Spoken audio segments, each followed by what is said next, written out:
So, good morning, beautiful people. I'm Sarah Willoughby from sarahwilloughby.com.au. And this morning I am with the beautiful Liz Walton. Good morning, Liz. Good morning. So lovely to be here. Thank you. So excited for this conversation. Liz and I have only recently connected. Liz lives in Canberra. I live in Melbourne in Australia. And we have connected over our journeys through infertility and having our beautiful children. So, welcome, Liz. I would love for Thank you you. just to introduce yourself to the audience and just share a little bit about yourself. Okay, thank you so much. My name is Liz Walton, and at the moment, I'm calling myself the fertility coach. I don't just necessarily do fertility, but I work a lot in the realm and area of fertility. And a lot of the things I've noticed is the problem isn't always the problem. It can be something that happened a while ago, but it's manifesting as this, so to speak. I do what I do mainly because, like the lovely Sarah, is because we've had a personal journey. So I had my own personal journey of roughly 10 years, where I started when I was about 36, so already older when it came to the idea of having kids. And it ended at when I was about 46. And to make a long story short, I went through 6 IVFs, did everything I could, and still nothing. And so I knew I had to then go on a journey inside, a journey within to sort of see, well, if there's nothing physically going on outside, what's happening inside. And I think this journey took me on something, and it's this is where I love your book as well. That how the fertility journey changes our life, and it really, really does. It's an opportunity to grow and to learn so much about ourselves, and as well, that's a lot that happened for me. It's something that changed my life. And I knew, well, to me, the universe had shown me that I couldn't have children, no matter how hard I tried. And I was sort of wondering, oh, how do I let go? How do you do that? Mm. And then my sister-in-law got pregnant first time IVF, which was really difficult. It really Really hurt. hard. And yet I realized, how can I be so hurt when she just managed to do what I couldn't do, and but the emotions are huge. So again, another journey of this was, a guiding star actually saying, look, it's time. It really, this is the time to give up now, which I did, and then ended up doing a lot of work on myself to be clear. I didn't want to always be going, oh, I wish I had this, and life's over here going, hello, I'm here to be lived. Please, please find me. So Yes. I knew I just needed to be clear, so I did a lot of, again, more internal work about being completely clear what has life got in store for me now. And then 3 years later, so not like yes, the next day after, 3 years later, thinking I was going in for um, a terrible case of um, menopause because I felt awful Mm. and realized that I need to do something. I really feel so bad. And then coming out there being told actually I was pregnant, and then quite a lot of shock Wow. going, what now?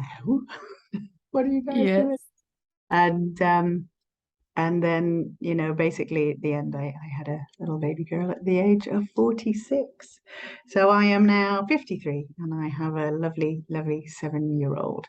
So because of this, I feel I've got a wonderful blueprint that can support me. That I have a blueprint that helps me support other women and couples, of all, Mm. whoever is looking to find a baby, to support them on that mental and emotional journey, because it's not always about what's physically going on. It's a lot of it about what's mentally going, as I know you are so aware. So I think what's so lovely is there's becoming more and more amazing women supporting other women on fertility journeys, because it's such a huge journey and we all have something that is so different to share, because we have our own personal journeys which allow us to know that magic, can happen. And it's not all just about the procedures. And, you know, when we can support the emotional side, it's amazing what can happen within the individual. So yes, and I've been in the realm of health and wellness since I was 25, really. So I've got quite a long background of health and well-being. I started sort of doing massage and sort of working on the body, and now I do an awful lot of coaching. I've got all sorts of different tools, family constellation work. I'm a hypnotherapist. I do something called journey work, EFT, timeline therapy, a lot of the NLP, What neurolinguistics, don't you do? which I've added in because I think once you start that need to want to Yeah. know more, and really during my 10-year fertility journey, that thirst became unquenchable, where I wanted to know more. So I did actually add a lot of things at that time because I didn't want to just um, know it. I wanted to imbibe it. So I went and did a lot of Mm. training at that time too. So I've come out the other end with quite a few things to my kit bag and such a personal journey too. So, and then, you know, we want to help other people as well and support them going, you know, you don't have to take 10 years like I did.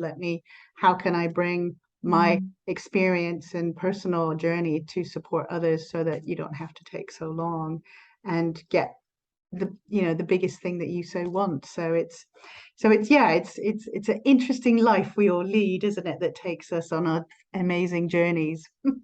Absolutely. And I love that you've turned your pain into your purpose, because not everybody is able to do that. And to go on that journey for such a long period of time, I just want to delve into that a little bit more, if that's okay. Because 10 years is a long time to keep trying, to keep holding on to hope, to keep doing that inner work. How did you talked about the inner work during that time after you'd done 6 IVF cycles and unfortunately they didn't work? What was the inner work that you feel really sort of helped you the most on that journey?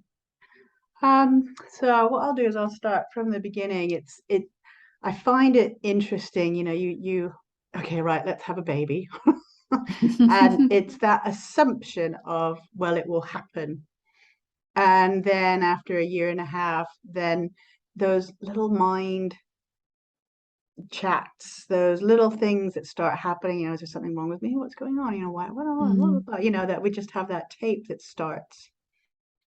And you know, I think then we go to a fertility clinic or we go to the doctors and then we get referred to fertility. And I know for me, as I know for a lot of my clients and people I speak to, it's like I don't understand why at that time I'd already been a therapist for a while, but it's like all of a sudden that just went and it was instantly, I know nothing. You know about me and my body, and they don't know me. Here, take Yes. this body, so to speak, fix it so it can have a baby, you know. And it's kind of, and then we end up going on this journey of like, oh, okay, got to do everything right. What do I need to take? I need to do this, I need to do that, I'll need to pump myself and all of these things. And yet we kind of forget, you know, I was a human being before that who had ideas and thoughts, and I knew things. And we seem to completely lose connection with our body. So I'm trying to think. So I did have several IVFs, and I think I had quite a more towards the early stage of, you know, the first, oh, let's have a look, 3 or 4 years. Um, I must have had about four, um, 4 or 5. And then it was like, I need to have a break. I need to, you know, what's really going on? So, you know, so for me, they could never find a physical reason, but for my husband, he did have anti-sperm antibodies. So what that means is lots of sperm. Not all of them were great, but most of them were. So then we worked on diet for him. And there's lots going, but they're not going anywhere near the egg. So interesting. And so hence that's why I was told I had to have IVF and ICSI at the very beginning. And so even with doing, getting a good egg, because obviously, again, those things you don't realize, you have to wait to get a mature egg, and then you need the mature eggs to, divide plenty enough, well enough. And it's all these little things that you don't realize, or I never realized at the time. So even with putting the sperm in the egg and waiting, and then into me, and then waiting that 2-week wait, and then still it didn't happen. And then I think after the fourth, fifth time, it was just like that spark of like, hold on, what's going on? Why is this not working? Why is the whole, and in a way, this was the big wake up. Why is it not working? What is wrong here? And because I was working in the therapy field, there was, it's interesting how stuff happens. There's these few things that get being told, and I know one of them was, so what are you doing to create? And it was like, oh, what is that? And also someone else going, well, you do realize you're a mother all the time, so it was all these wonderful little things that started me to come, like back home. Oh, where am I a mother?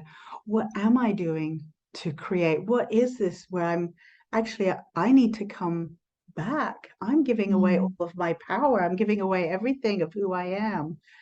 Hold on, let's start bringing this back. And so how do I do that? Where do I go? What do I need to do?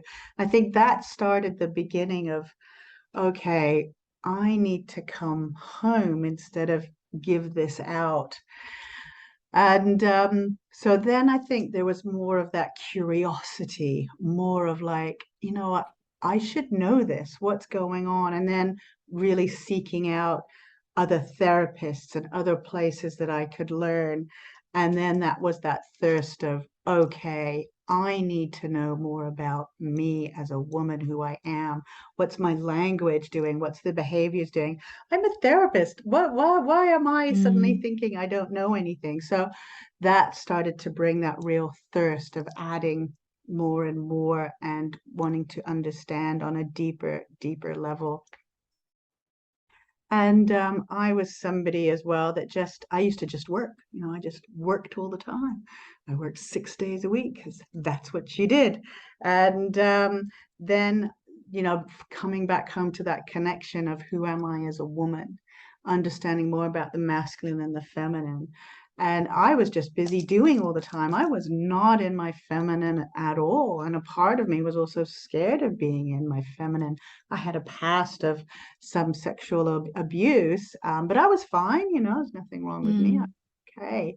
So it was really interesting to look into how that part of me that kind of pushed her away, and realizing I need to bring her back because she's the creator, or the creatress, so to speak. Who am I as the divine feminine? So it was a real journey of coming home and finding me and understanding more about mind, belief, behaviors, patterns, and going on a massive journey there. And I think that thirst and quench, wanting to be quenched with, understanding more about who I was, and then why wasn't this working when medically they're doing everything right, and by rights that should work. What is that? Where the human aspect was missing, and so I needed to find that. And that became me just wanting to find the key, really, and being very very, very curious, really. And I think, so I started to become a happier human being. So it's not that I was really, I'd had issues, this journey really made me had to deal with my sexual abuse, which I didn't think was that bad because I had packed it all into a little bag and put here, but it had manifested as, as things that weren't healthy. I was doing things that weren't healthy for me. I in my 20s, I was a highly party chick. And you know, they were things that I needed to deal with, but at the time I was like, you know, not that bad. So it's really interesting. This was, you know, and that's what I'd say a lot of my clients, it's a gift. This is a gift to like start looking at what is it that needs to be healed, because at the time I didn't think it was that bad, but now I can look back going, yeah, actually that really needed to be dealt with. And of course it needed to be dealt with, you know, all of these things, you know, that are you know, it's like it might be manifesting, as I said earlier on, as fertility, but I had bits of depression, I had anxiety, I had you know, sexual abuse in the past that meant that made me feel like I wasn't really worth, you know, a lot of lack of self-worth, self-love. Yeah. So all of these things, you know, they were all ties, you know, they were manifesting as this, but the problems were way over here. That's how they started. Yeah. So so all of these things I was then able to start looking at and healing at and coming to completion at, and realizing the truth and becoming a whole individual. So as my journey continued on, even though I still didn't get a baby, I was becoming a more happier, wholesome, could see, you know, could see where I was, understood who I was, and, you know, became more me, I suppose, becoming the best version of me. So when I did have, you know, I'd say that last IVF, and oh geez, you know, I'd say every IVF I put on like 2 kilos and I couldn't lose it, 2 kilos, couldn't lose it, 2 kilos. And that understanding of what stress and grief does. Um, Thinking, you know, when do you call it a day? And you know, it's interesting how when you put that out, and then as I said before, my sister-in-law getting pregnant, you know, then it was like once I come to completion about it's okay, I don't need a child. I am enough with who I am. I am, you know, this right person, you know, I because it was always, well, I need to have that child. The child will give me completion. And really having to look at that, well, I don't need anything to give me completion. I am enough with who I am. And they're huge. And this is all the stuff, you know, I can now go through with clients, you know, why, you know, the whole question, you know, why are we here? You know, if we take away all of our labels, what remains? What is that remains that gives us this light within? And I suppose I'm coming back to remembering your question as well. Um, just, I suppose, that thirst of always wanting to know more and why, and then feeling that place of peace and kind of going, my language was, look, I don't need to have children now. I'm so lucky. I could spend money on myself. You know, and at the time I was like, oh, I'm going to go off to Africa and I'm going to go and do some great, I grew up in Africa. I met my husband in Africa.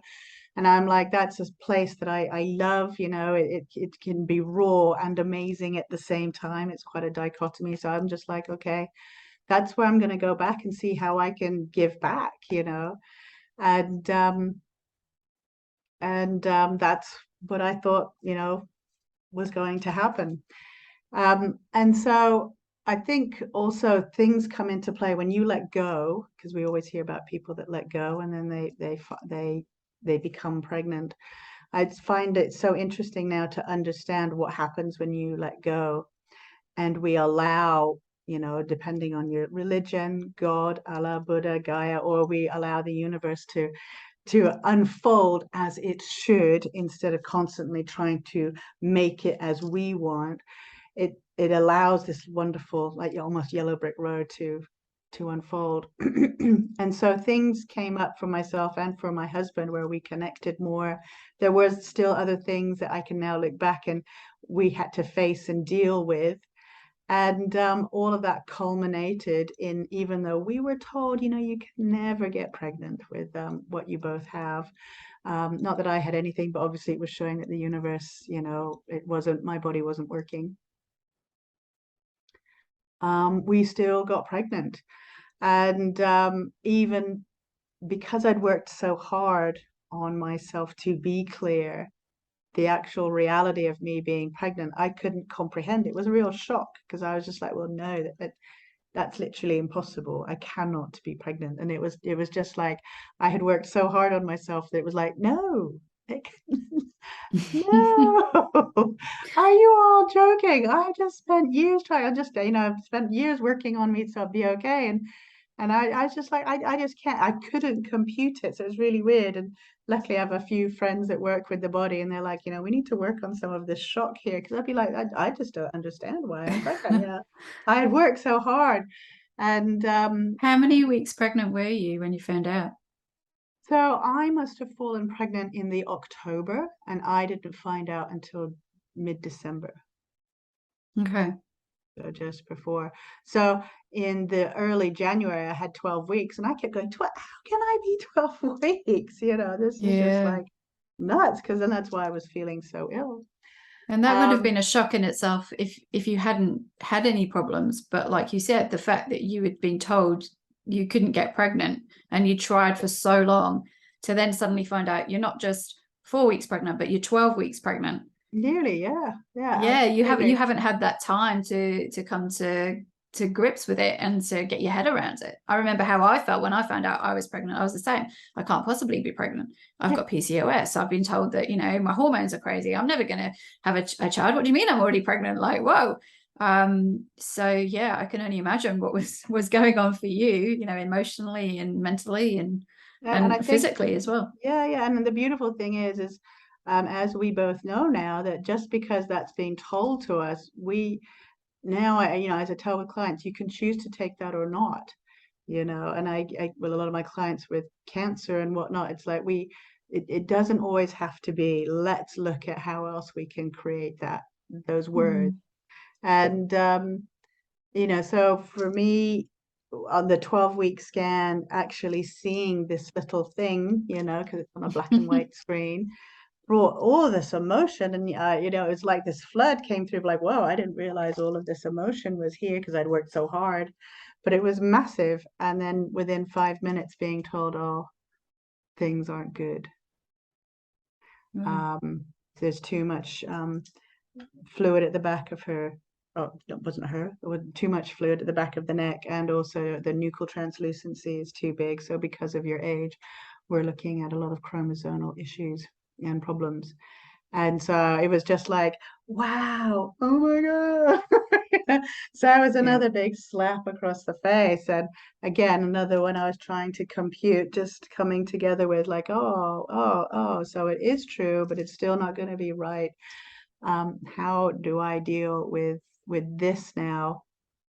And it was interesting. I went home and I went to my therapy room and I literally fell to my knees and just like, okay, how am I going to do this? Because there is something here and because I had been, I had been partying and I was like, oh my goodness, this little thing is still here. And, I'd been partying and I'm like, oh my goodness, I didn't know I was pregnant. And oh, whoa. So all of these emotions. And I'm just like, okay, what am I going to do? And amazingly, a male therapist friend of mine, I'd contacted him just going, I've just been given this diagnosis. Who do you know?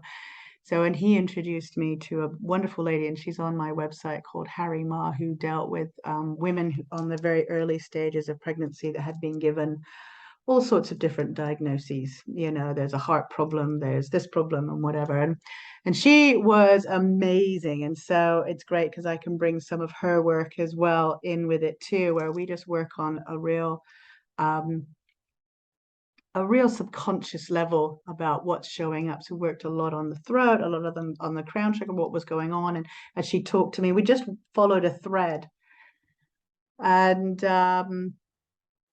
I did a lot of how can I just be at peace, even knowing all of this madness, even knowing that she or he may not make it, how can I find my body at peace? So I created this mantra, and whenever my body wanted to go to the emotion of looking at every worst case scenario, just about being able to say, okay, I know that that's an illusion. And I know it's nothing's right, that's nothing has come out of that yet, but it's an illusion and my body's gone to it. So I will delete that, like imagining it was on a iPad. I would delete that and then just put in all the love that I knew, why, what's good about my life now, what I know about love, so that I could just wanting to cry or let go of any emotion, delete all of the things that my mind was going to that aren't true, just stick with love and just stay right here, right now. My body is full of love and I am healthy, so that it could bring back that present moment awareness constantly.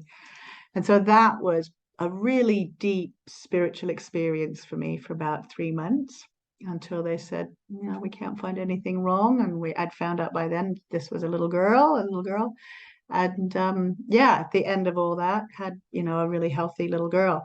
So it's all these really huge spiritual experiences that kind of keep us on tap, So, but that last one definitely was huge and was amazing and scary all at the same time.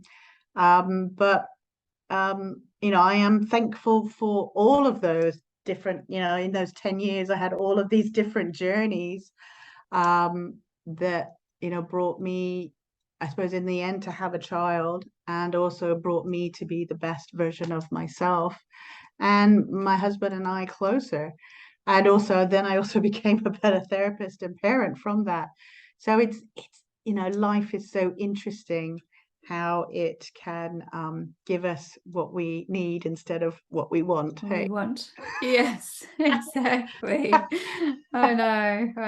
And when you're in it, it's so hard, isn't it, to keep pulling yourself back to the present moment and not to get into our minds and all the negative stuff that we say to ourselves. Because when you're going through the journey of infertility, you're just going from one appointment to the next, to the next, to the next. And there's so much negativity that's thrown your way. You're just told the next thing that's wrong and the reasons why you can't, etc.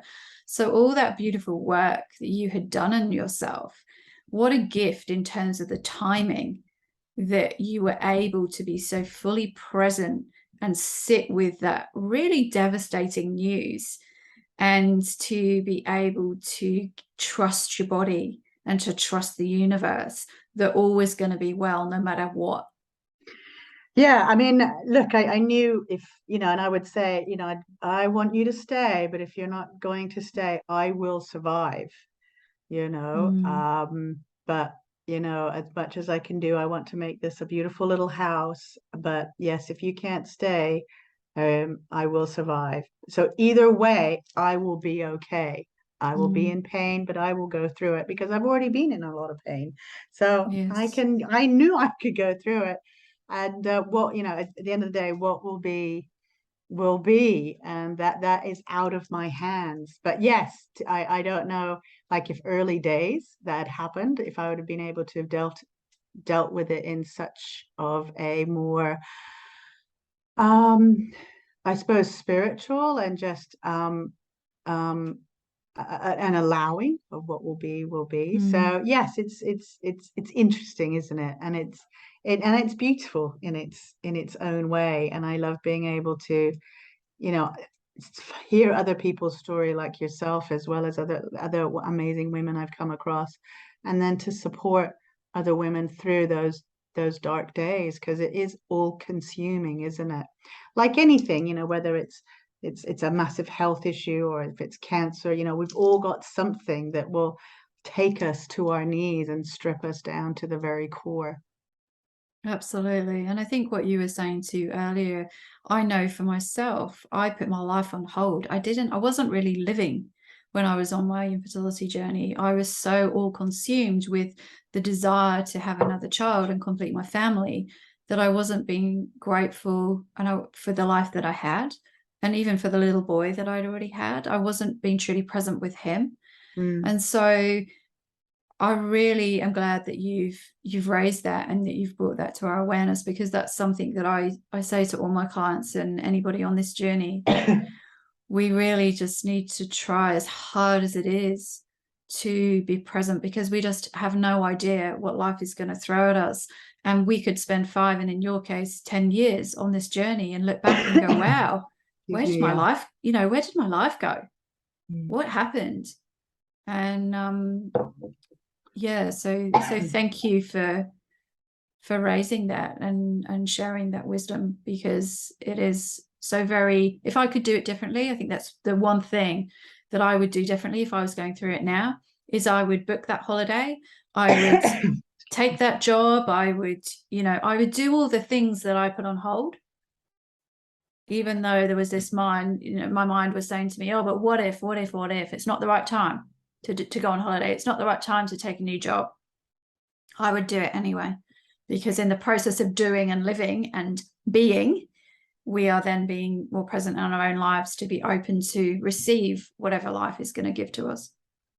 Yeah, absolutely, and that's us connecting to the feminine as well, of that feminine goddess is being able to be in that, and we are not taught that as well. And I think this is one of the things we have to remember to come back to. And I didn't know, and I know my mum, that my mum was a real woman, and yet I know there was aspects that she wasn't taught because they were coming out of a war. I had older parents. And yeah, we're constantly just so desperate, aren't we? We do forget to be, as we're so much in the doing, and the doing is that masculine. And I'm not talking about men and women. These are just two energies that are within us, men and women. And one is the doing and one is the being, and they're both amazing. But we, as in women, especially when we're wanting to become parents, and fertility and creating is harnessing who is she, and allowing that being and that space, where is the space for a little one to come in. And I think it's so beautiful now we can look at that and bring who she is back to us, because she gets lost in today's society. Absolutely. I completely agree. For me, I look back at my journey and I realized it was a journey to self-love. I Mm. always thought it was about my journey to have a child. It was a journey to self-love. It was understanding the mind, body, spirit connection that you've so beautifully articulated. I was so focused on the physical as we get pulled into all the medical appointments. This is what's physically Mm. wrong with me, that I had not understood what's going on in my body, what's going on in my mind. How can I stay grounded? How can I be present in the moment? How can I nurture myself? How can I love myself through this? And it's something that we don't talk about. So how do you support women in the work that you're doing today to move into that state of being rather than doing, and that process of being able to be present and just accepting what's going on for them in that moment? Yeah, absolutely. So obviously we've all come from different areas and we've all on a different path, but there's a few things that I do like to have a chat and a discussion about. And one is about taking back your power.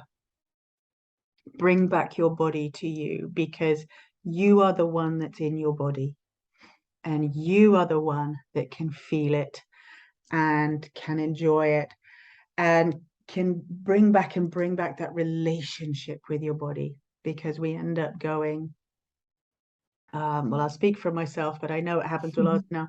Oh, I hate my body because it's just had its period. I hate my body because I haven't had a baby. I dislike, and we're kind of like killing it slowly. And yet we desperately want it to have a baby. So, our body and mind are in mass confusion. So a big thing is start creating a new relationship with your body. Come back and love it, and do your best to work with it instead of against it. So I think that's one big one. And I always say, put your hands on your ovaries and, just say, I'm sorry, I love you. It's like that Ho'oponopono thing, I'm sorry, I love you, please forgive me. Forgive me. And I there's a few beautiful songs, and I said, just play that and put your hands where that needs to go, and come home to your body. Trust your body, start feeling your body, start knowing your body, because you do know. We can still work with the doctors and all of that, but instead of going, here, you come back and work, let's work with this, because it is your body. And start loving it, and then that creates a huge shift. And then I do also do a lot about talking about the masculine and the feminine, and, you know, who is she to you? Who is the feminine being, the feminine goddess? Who is the mother?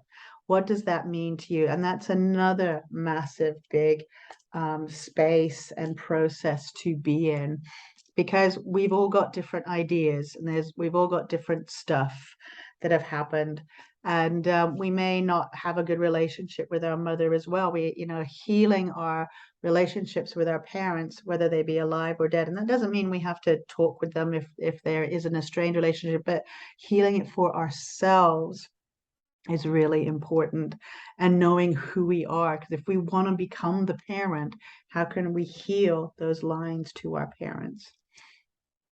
And you know, I loved my parents, but there was stuff there, and it was really empowering to, and just inner knowledge to know that. And a lot of my clients where there's been, you know, high anxiety, there may have been abuse, alcoholic parents as well, where I love my parents, but I never want to be like that. That can have a massive, massive block. And I've worked with quite a few clients with that, and just by healing that's done some pretty magic stuff. Or what else? What else? Let's do life a bit slower. Let's find the space. You know, I know for me, I just worked, da, da, da, da, da, da, and I've got to find the space. And I'll do this. Let's see if I can do it here. I got just a plain piece of paper. I got a plain piece of paper, and this is a really good thing to do. So this piece of paper is you. So you and work.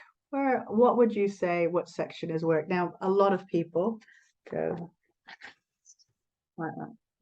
Okay. So family. Okay.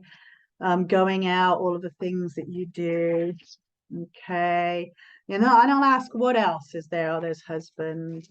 You know, what else is there? Because we may have other, you know, there may be family, there may be illnesses and traveling. You know, what else is there? And then usually there's left. And so okay, so that's a lot of space for baby to come into. So let's see about how we can look at that. And so this is just a wonderful visual way of doing it. It's great. It's really It's very powerful, because I think we know that. Logically, we know that. But when you actually visually see that, it is quite confronting. It's like, oh yeah, I'm asking a lot of my body. I'm asking a lot of myself, but I'm not actually being there for myself. And so this can be a really good one of just saying, okay, so let's start looking at where we can find you. And then that's a really good thing where we work with, you know, whoever's there in front. So for me, you know, when I did that was like, oh, because I do lots of different workshops with different ladies. And so coming back and doing some meditation, doing something like, I now always make sure I have a massage and a facial. I do massage, you know, it's body work. Do a lot to do with body work now, but you know, I used to do it, but not necessarily always have it like now. Okay, so now I always make sure I have body work. I love having a facial. I always make sure I have some, you know, that time for me, so that recharges my battery. And remember, in the feminine, that is when we renew. If we're in our masculine energy, or the mask, we can just call it mask and fem, you know, when we're busy doing and we're cooking, kicking goals, and we're doing it, we will deplete and we'll be really knackered. But we renew in the feminine, and that's when we do stuff for us. Okay, that's when we have our, you know, so for some people it might be being on their own. For some people it might be being with people. It all depends on what that is. What fills your cup? What is that for you? And by making sure you do several things of those once a month, or, you know, so it's creating that plan. And another big thing I find, especially now in our modern day, is having a really healthy sleep, like creating a really good, healthy, you know, sleep cycle, because we tend to be on the computer. Oh, bad. And you know, and so I love to do it now for myself. And when we have kids, you know, we get ready for bed, we do your teeth, we do this, we do a story, we do a song, we do this, then we go to bed. And we grow up and we forget all of that, and we work, and then we say sleep, and then we have sleep problems, and then we've got anxiety, and then we have sleep problems, and we can't get pregnant, you know, all these things. So it's like coming back. And so that's another big thing, is having a really good sleep, um, you know, a sleep hygiene or a sleep setting, you know, so that we prepare for that. You know, we get some yummy pajamas, and you know, we get time out, and we get time off the system, so to speak. And that can be a really big one as well. But those tend to be some of the main ones, you know. Come back to your body. Um, let's get some good sleep in.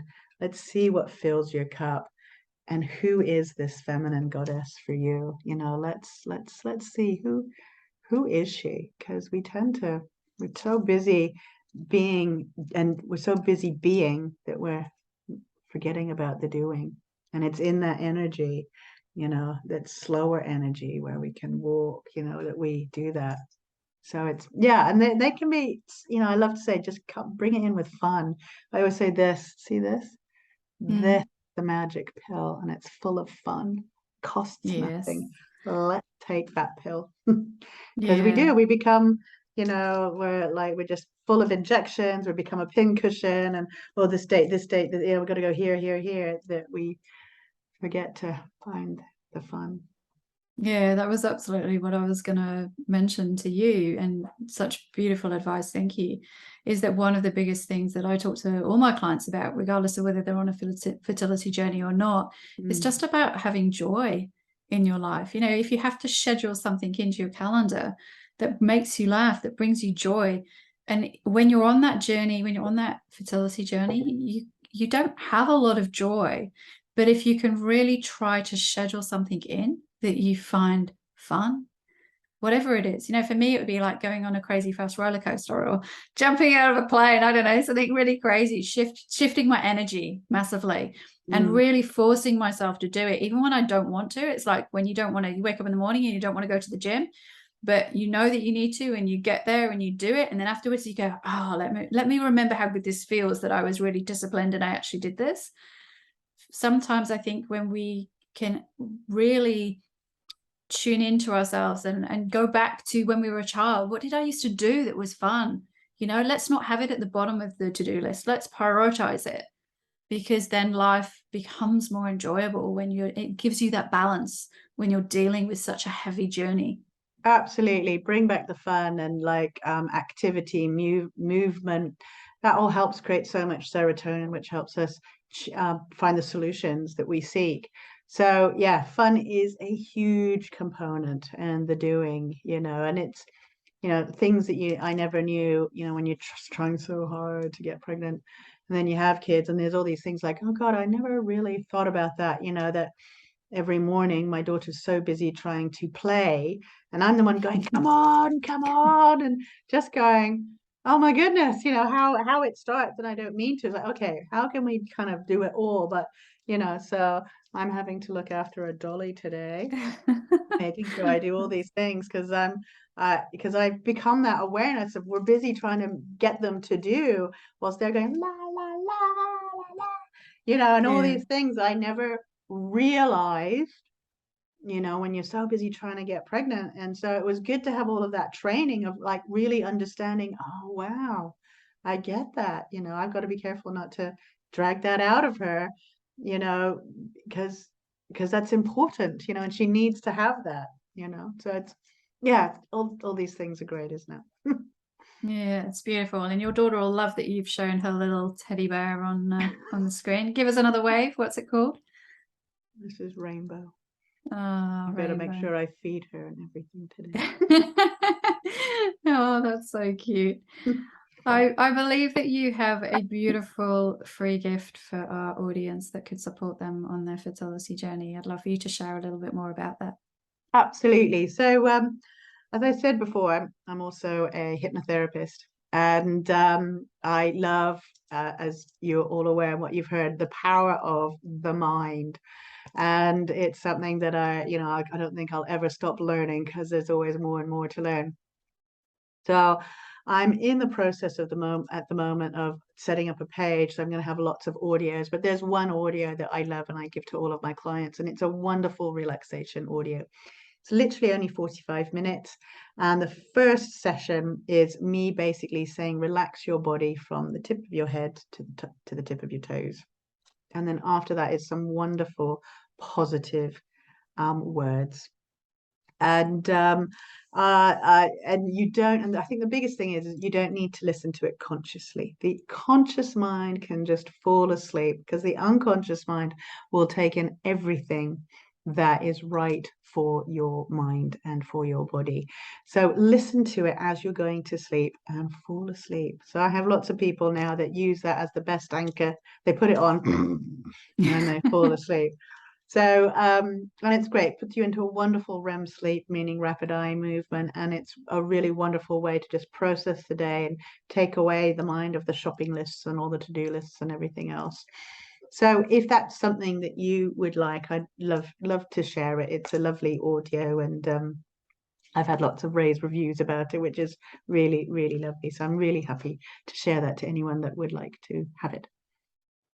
Thank you so much. And I know for me, that got me through some very difficult times, listening to some meditations. I'd gone through hypnotherapy when I was going through IVF, and those meditation CDs they were life-saving. I literally do believe that they saved my life when I was in intensive care. So I cannot say enough about, meditation and hypnotherapy and all the beautiful work that you are doing.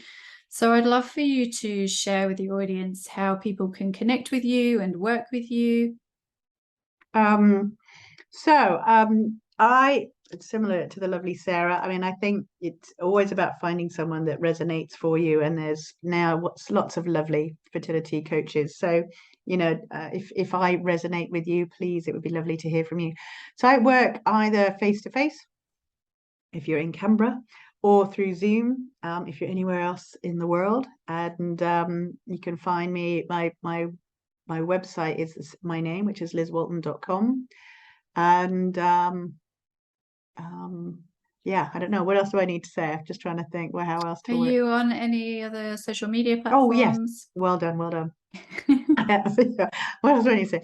So I'm on Instagram as Liz_Walton_fertility expert. And then I'm also on Facebook as Liz Walton Creation Coach, because to do with all things creation. So please do find me. Yes, if that resonates with you, if anything, is of interest, to be lovely to have you and find you. And I know I'm also starting a podcast. So what's great is I'll be able to have Sarah on my podcast too. Yay!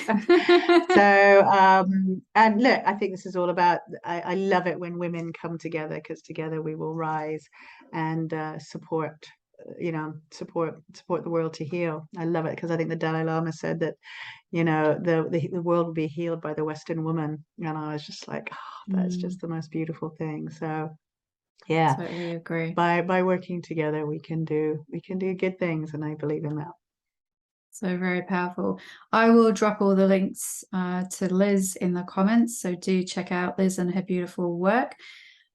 I would love for you just to share, before we go, just one final piece of wisdom, just one thing that you really feel called to share with the audience today that will support them no matter what they're going through. So it's funny, I've got that written here, my biggest thing bursting from my heart. So I think what I would like to say is, what if everything is happening for you, not to you? So what if all of this journey, as you're aware, both Sarah and my journey, we all kept thinking we were going in the complete opposite direction, and yet it did take us to where we wanted to go. So what if this is all happening for you, not necessarily to you, to allow you to learn what you need to learn, know what you need to know, and experience things that you did not realize you needed to experience, but allow you to come home to who you truly are, so that everything that you wanted can actually come flowing to you. What if? That would be a thought. Such a beautiful thought. Liz, it has been an absolute pleasure to have this conversation with you today. Thank you for sharing your heart, your beautiful journey, and your wisdom with us today. I feel really blessed to know you and to walk alongside you on this journey. Thank you. Sarah, thank you so much. You are also just so amazing too, and I hope people get to read your book. So I'm excited about your book that has come out too. So well done, you two, and thank you so much. Thank you. My pleasure.